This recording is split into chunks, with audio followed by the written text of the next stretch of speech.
Hey guys, in this video, I'll show you how to set up Siteground email on Outlook. First, go to Siteground and log into your account. Once inside, on the upper ribbon, go to the Websites tab. Then in here, you will see the list of your website.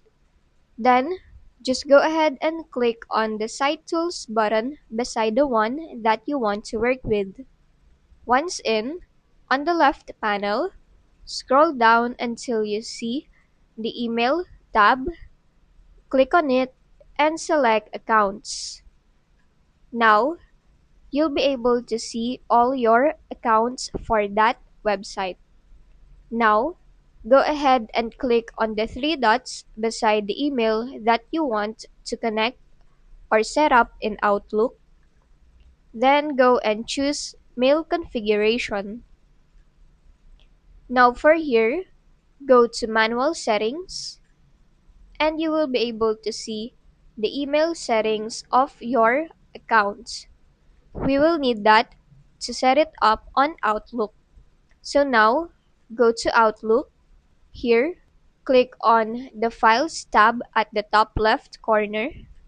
Then, go and click on the Add Account button.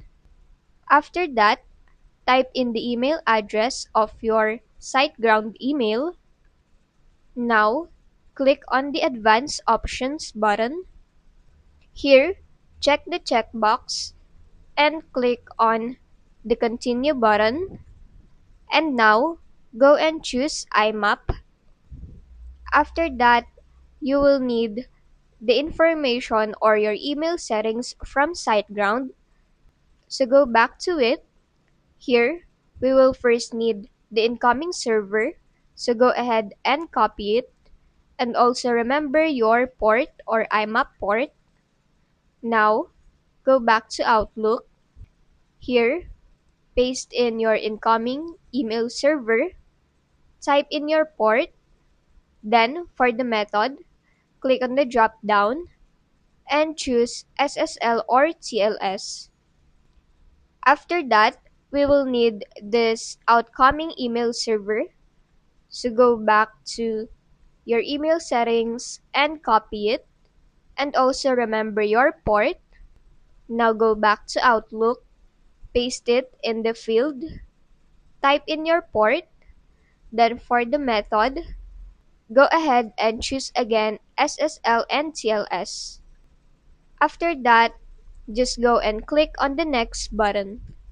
Now, you need your password, so just type in the password of your email from SiteGround and click again on Next. Now, just go ahead and click on the Connect button. And there you have it. Your SiteGround email is now set up on your Outlook, and you will see it now here on the left panel. And that's just basically it. If this video helped you, don't forget to like, subscribe, and hit the bell icon for more tutorials.